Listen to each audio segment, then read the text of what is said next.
नमस्कार दोस्तों।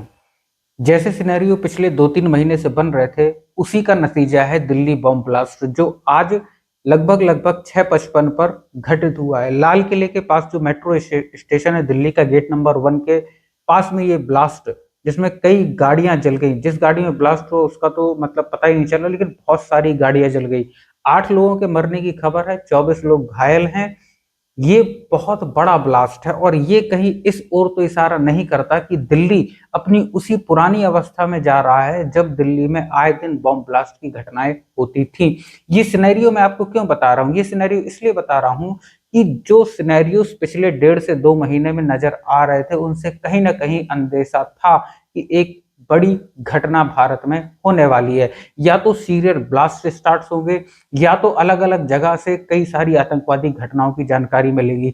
अभी कुछ ही समय पहले की बात है, कुछ ही समय छोड़िए, कुछ घंटे की पहले की बात है, जम्मू कश्मीर में लगभग 350 KG ammonium nitrate 350 KG ammonium nitrate बरामद करती है जम्मू कश्मीर पुलिस और वहां की आर्मी।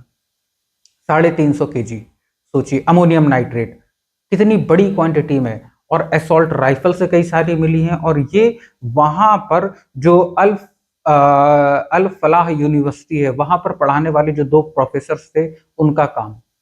दोनों को हालांकि गिरफ्तार कर लिया गया है, लेकिन इस चीज से इनकार नहीं किया जा सकता कि इसमें भारत को पीछे ढकेलने की, भारत को बदनाम करने की बहुत बड़ी साजिश सामने आ रही है। इसमें देखिए 2 चीजें कॉमन हैं। पहली कॉमन चीज क्या है कि भारत इस तरह के बॉम्ब ब्लास्ट पहले देख चुका है, अपने पास्ट में पहले देख चुका है, इससे भी ज्यादा खतरनाक। लेकिन ये जो हुआ है, भारत के दिल पर डायरेक्ट हमला मान सकते हैं इसे। हालांकि इसमें कुछ गलती भारत की भी है।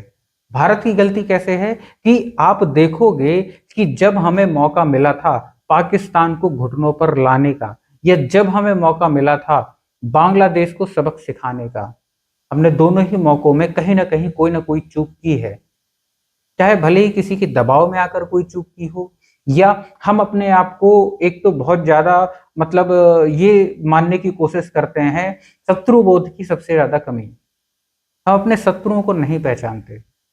1-1.5 महीने से जो कार्यवाही भारत की सरकार उन लोगों पर कर रही थी जो कि भारत में घुसपैठिए हैं, प्रथम दृष्टया शक वहां पर जाता है। भारत के अलग अलग हिस्सों में कई सारे ऐसे बांग्लादेशी हो, रोहिंग्या हो, पाकिस्तानी हो, बहुत सारे पकड़े गए। बहुतों को भारत से डिपोर्ट किया गया। लेकिन इतनी बड़ी संख्या में रोहिंग्या मुसलमान, बांग्लादेशी मुसलमान और पाकिस्तानी मुसलमान भारत में जो एंट्री हुई है, जो कांग्रेस सरकार की देन है, इसमें कोई शंका की बात नहीं। ये उसी का नतीजा है। और जब उनके ऊपर कार्यवाही हुई तो कहीं ना कहीं ये लिंक जाकर उनसे जुड़ता। मैं ये नहीं कहता कि सीधा सीधा डायरेक्ट उन्होंने करवाया है। क्यों? क्योंकि उनके पीछे सपोर्ट करने वाले बहुत लोग बैठे हैं, बहुत सारे भारत के जयचंद्र भी हैं, साथ साथ में पाकिस्तान की आईएसआई इसमें कभी भी पीछे नहीं रहती। उसका काम ही यही है। पाकिस्तान का लिंक इसमें डायरेक्ट और इनडायरेक्ट वो तो होना फिक्स है कि होगा ही होगा। लेकिन इसमें पाकिस्तान का साथ किसने दिया? इसमें 3 चीजें। पाकिस्तान का साथ किसने दिया? भारत में जो घुसपैठिए थे वो, plus Bangladesh, plus China. China को हम इग्नोर नहीं कर सकते, क्योंकि कहीं ना कहीं इसमें चाइना का लिंक भी बहुत मायने रखता है। और चाइना ऐसा करने के लिए बिल्कुल उसके पास वजह भी है। जिस तरीके से भारत की अर्थव्यवस्था आगे बढ़ रही है, चाइना ये चीज नहीं देख सकता। तो चाइना पाकिस्तान के माध्यम से, बांग्लादेश के माध्यम से भारत के अंदर अस्थिरता फैलाने के लिए पूरे पूरे प्रयास करेगा। इसमें कोई डाउट ना तो पहले था, ना आज है, ना आने वाले समय में होगा। और ये वो टाइम है, अगर भारत की सरकार ने इसका जड़ से इलाज नहीं निकाला तो इस तरह के बॉम्ब ब्लास्ट भारत के अलग अलग हिस्सों में देखने को आपको मिलेंगे।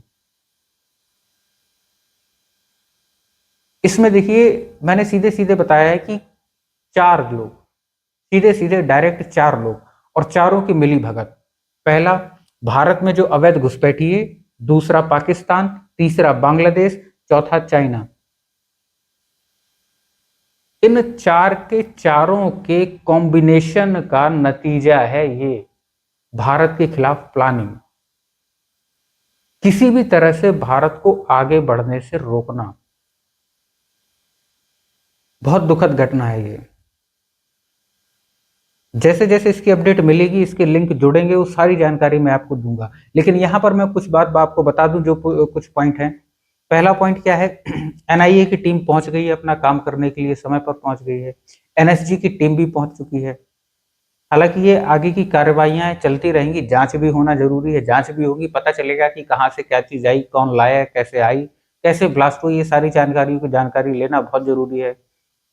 लेकिन भारत को एडवांस में सतर्कता दिखानी पड़ेगी अब, क्योंकि भारत को अगर विश्व गुरु बढ़ना है या वर्ल्ड पावर बनना है, तो इन सब चीजों से हमें बचकर रहना पड़ेगा।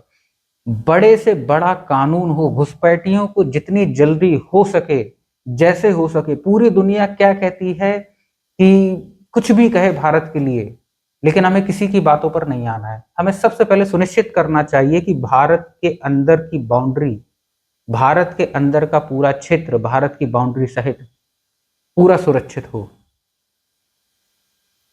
सबसे पहला मेन जो पर्पस होना चाहिए भारत की सरकार का, यही होना चाहिए।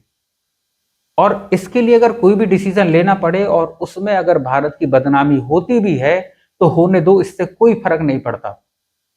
क्योंकि जब आपको जरूरत पड़ती है, तब दुनिया का कोई देश आपके साथ इस मामले में खड़ा नहीं होगा। अपने देश में बैठे बैठे बस सांत्वना व्यक्त करने के अलावा उनके पास कोई और शब्द नहीं होंगे आपके लिए। लेकिन इस पर कार्यवाही आपको ही करना पड़ेगा। धन्यवाद।